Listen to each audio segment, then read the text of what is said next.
Welcome to You Heard Me Right, a podcast that brings people together through creativity, collaboration, and colorful conversation. I'm your host, Casey. On this episode, we experience the ways that artists are able to thoughtfully and gracefully reflect upon some pretty heavy societal realities. As a reminder, here's how the show works. We give a writer a theme, and they have 2 weeks to let that topic inspire a creative written response. That written piece is then given to 2 different audio artists who interpret the story using sound.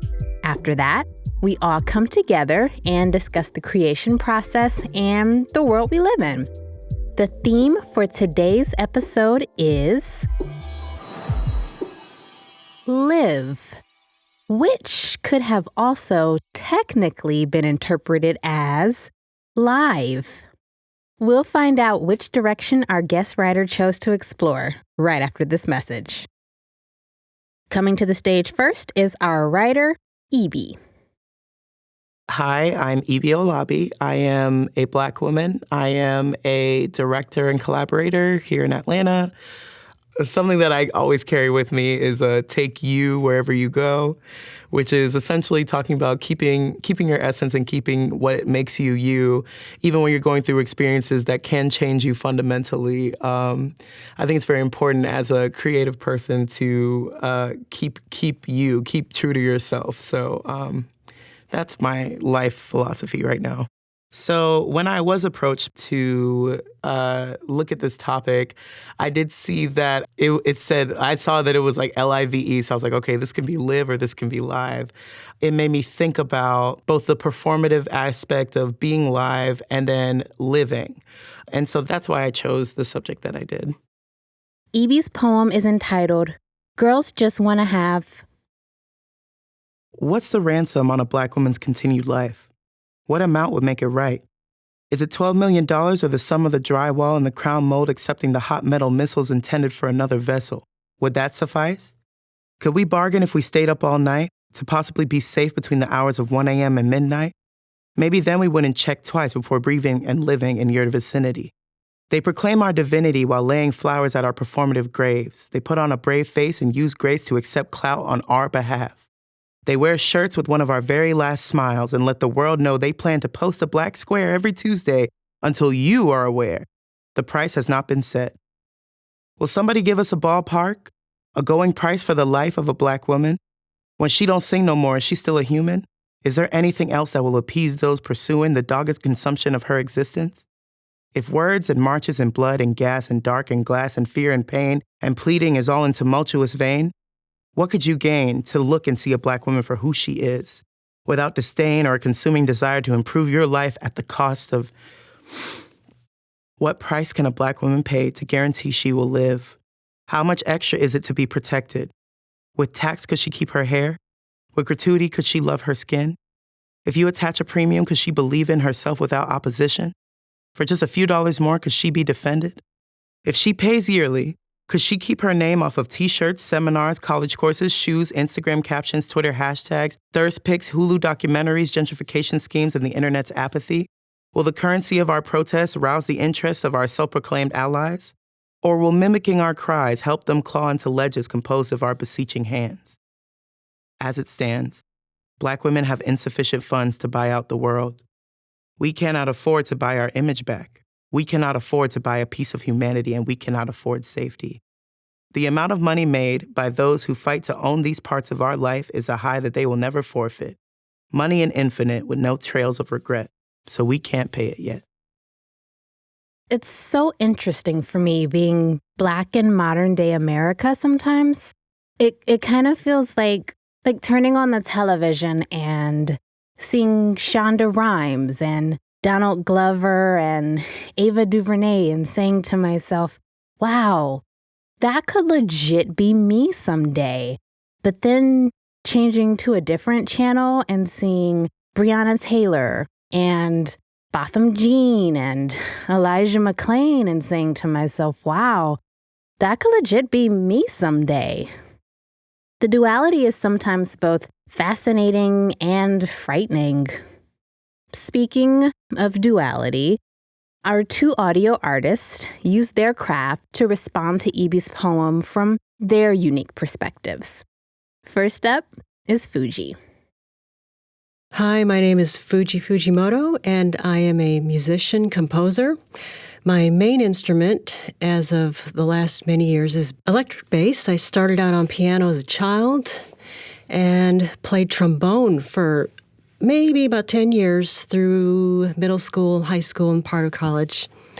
I think this was something I've been wanting to get out for a while, because all along in watching the news, things about this and all the terrible things that have been coming out on social media about these deaths of young people, these unfair, wrong deaths, I've bottled up so much emotion, and I don't want to post on social media about it for fear of I might say the wrong thing. That's where my fear lied, really, is what I would say or post about it. So music is a much easier way for me to express myself. I'll say that.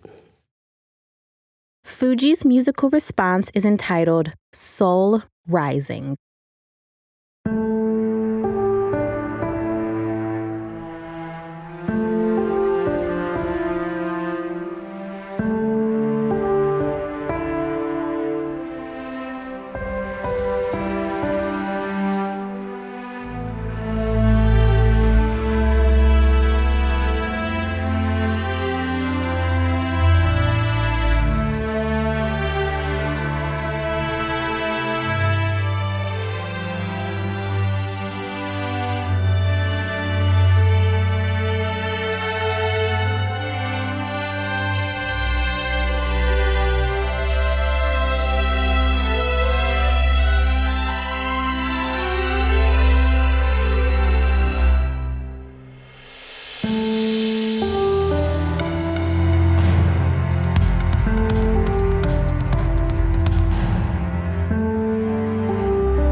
The word that's coming to me after hearing Fuji's response is reverence. I love the thought of using art to not only create a sense of enjoyment for the listener, but to also pay deep respect in ways that are almost intangible. Okay, I could sit here and overthink this all day. Y'all need to go ahead and hear from our second audio artist, Chris. Hello, my name's Chris. I'm a percussionist of about 20 plus years. I'm a composer of about 5 years and an arranger. And when I first received the piece, I read it and I was immediately intimidated because I'm a white male, and it was very much about, for me, I wanted to really embody the piece of writing, but also bring charge to the deeper systemic issue that the writing was talking about, and really translate that through the piece that I composed. And I wanted to submit myself and really try to invoke an emotional response that was charged by the writing. Chris's artistic response is untitled.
The symbolism of Chris's composition being untitled is not lost upon me.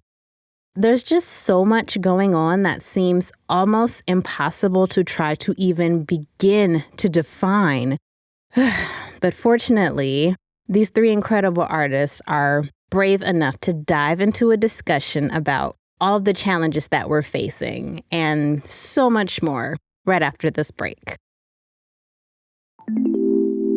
Welcome back. You have just heard all of the amazing artwork inspired by the theme Live/Live. All three of the guest artists met up for the first time at the Treehouse, a literal and figurative safe space in the comforts of nature. #pandemic production. Enjoy the chat. Ibi, Fuji, Chris. What a lovely day for a chat at the Treehouse. Ibi, you just heard all of the things. Now, what are all of your thoughts? It's so interesting to hear, and I will, please hold me to this. I'm trying not to use interesting the whole time because there's better descriptive words. But that both of the pieces feel like the two sides of what I was feeling writing something like this. There's this from Chris's piece, I feel like the undercurrent of like the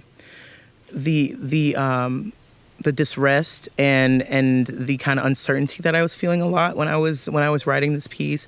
And then from Fuji's piece, there was this kind of like soaring wonder feel from it that really was where I was pulling from, because it's almost satirical in nature, what I'm talking about, putting a price tag on living and that sort of thing. So it really did feel like two sides of the coin for me. And like there was the whole aspect of like strings in both, which I just felt was so appropriate for what the piece was portraying. Well, what I did was I read the first sentence of Ibi's piece, and then I put it down because I wasn't yet ready to sit down at the workstation and make music yet.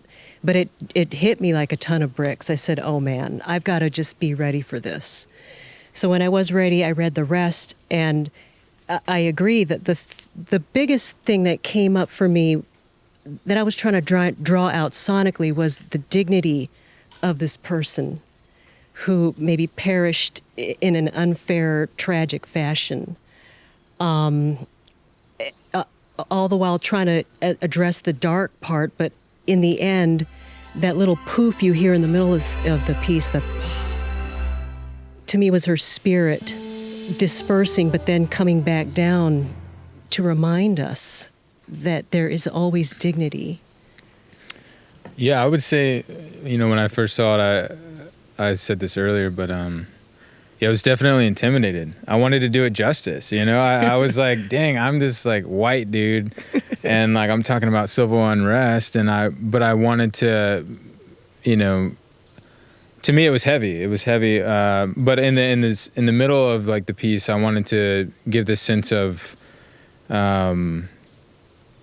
affirmation, I guess, like affirmation in like, okay, you're like you said, it maybe satirical, but it's also it's about injustice, so I wanted to evoke that power in the beginning of like just like a visceral response, and like guttural, very guttural was the words I was using when we were recording it with the cellist, and trying to really pull like that sense of like, this is something that's a deep-rooted issue, and it's going to take a lot of fixing. It's relearning. It's bowing down before the injustice and accepting that and being like, okay, this is wrong, and I need to make a difference. I need to do something. I need to accept that, America has been built on incorrect foundations and has continued to mask and cover up something, but also give a sense of like, okay, we pound this injustice, and then there's some form of justice that comes from processing and writing too, like it's all a process. I really appreciate both sides of like the process, because I think the thing that strikes me so much, like the reason that I chose Breonna Taylor is that we are the same age when she passed. And what was enraging me about her treatment on social media was her humanity was just being parceled out in these like funny gotcha quotes and like this like, merchandise and all this other stuff. And I'm like, but what about Brianna? What about the actual person?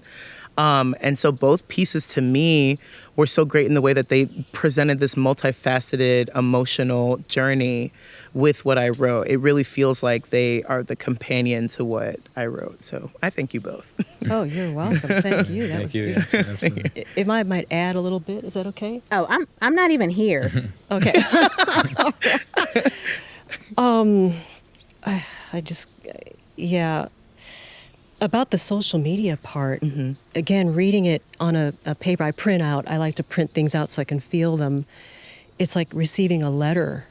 And deep within our society, I feel like we don't know each other anymore. And I felt that from the paper, the PDF, digitally, physical, whatever, way 1,000 times more than reading a post online. Because I knew it was from someone. I didn't know who yet. But it felt like a letter to me from, now I'm in contact with this person. I'm involved.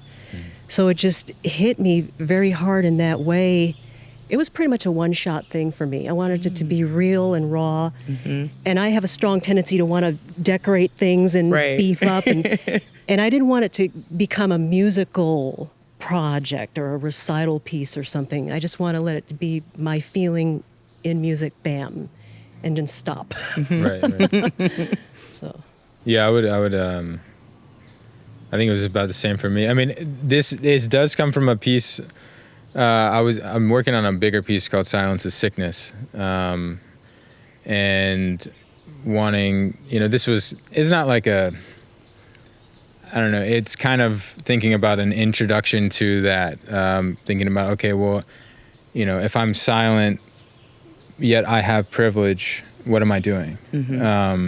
How am I fighting? How am I, breathing life into the areas that I can be supportive and also make a difference? But yeah, again, it was like a one shot. Like I meditated on it. I put some stuff on the page and then took away because it was like, okay, a minute and 30 seconds. That is not a lot of time, unless it's a pop song. But when you're writing a piece, when you're composing a solo piece or an orchestrated piece, it's like, that's maybe just, the beginning, like for 12 bars, and so it's, like trying to get enough of the message across that I wanted to. It's not a lot of time. But, when they're like 90 seconds, I was like, okay. Yeah. It's so, I'll be honest, that's kind of how I write. Even when I'm writing screenplays and things, I just have to just let it happen. Right. And then I can go back and be like, okay, you said this word 3 times, maybe not, or something like that. But yeah, it's definitely like a flow of consciousness thing. Yeah. And this piece was written right after Brianna's sentencing, which is why it talks about, when they had the settlement and they said, oh, $12 million, that's enough for like a life that was taken and like all this. And it's just like, is that the price tag? Can we keep living if we can scrape together $12 million? So that's how the piece came about. I was just like, okay, let me just start writing about this. So, again, attached to the string idea, I kind of drew a musical reference from West Side Story. And one of my favorite parts is the end. The end credits, if you've ever seen it, is really long. Bernstein wrote this beautiful segueing out of the tragic end after the death of Tony. Yeah. And in the movie, we get caught up in movies with these characters. Why did he have to die? Right. Why? I want to do something about it. But in real life, it just becomes another media post. Go by. You want to care, but here's this deal on a car and distractions. So I wanted to use, in a musical sense, his technique of a very simple melancholy theme and somehow morph it into something greater, maybe even hopeful. That was what I was trying to do musically. I love that. So it's expansive. It's a lot of things. I do think there's a whole element of show and tell almost. I think Like there was this great study that the Alliance Theater did through their education program showing how much more empathy the children had and how they were able to accurately describe their feelings all through arts education and the things that they were seeing on stage. And I believe that it's so much easier to explain something that has touched you emotionally than versus something that you just read on a screen or whatever. It's so much easier to be like, I felt like this when I heard XYZ, or when I saw the flowers blooming or whatever, I knew that I felt XYZ versus, the disconnect of you just read something and you don't feel the same bridge. So yeah, I think it's to us, I guess as artists, it's so hard to imagine a world where we don't know how important art is. Absolutely. But I think from the outside view, especially with arts funding has been cut, it's the first thing to get cut every single time. It's something that I think you just have to experience. To me, I think I could speak all day about how much I love art and how much I think it's important, but I think somebody has to experience that feeling. So I think it's also about placing more emphasis on vulnerability. So oftentimes in society, vulnerability is not a good thing. It's a weakness, but at the same time, for an artist, it's a survival tool. For me, without art, I wouldn't be here. I literally know that in my darkest of times, being able to, even if it's not playing a gig, it's processing with art as a medium, and using art to be vulnerable and to speak without words oftentimes. I think one of the privileges of being an artist of any type is to bring people together. And as musicians, boy, when people dance, that's the validation. We love that. You're dancing. What I'm doing is working. But this may be wishful thinking, but I had this vision while I was working on this too, was how it strongly communicated to me and drew me in like really nothing else would.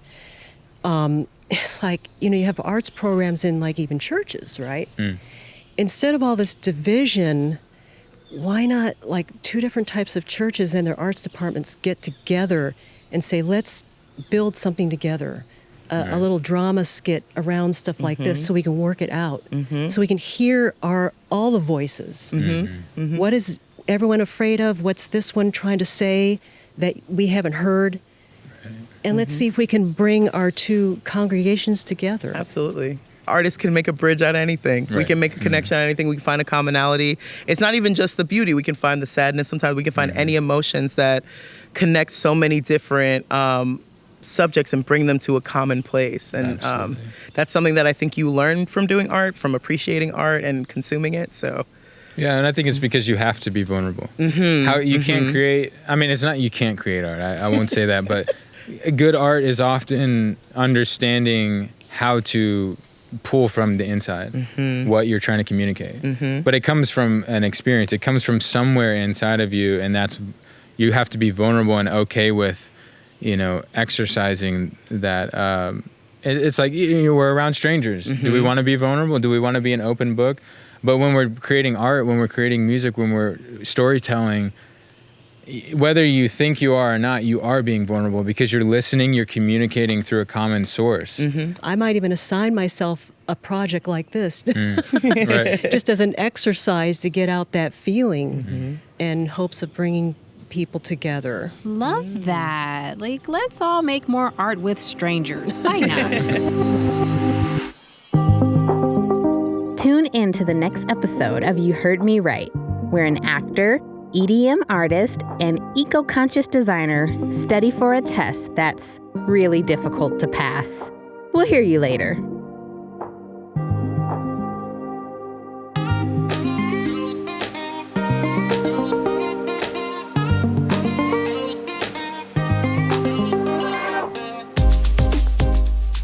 You Heard Me Right is a Spotify Sound Up original series and was workshopped as part of the Sound Up Accelerator program at Spotify headquarters in New York City.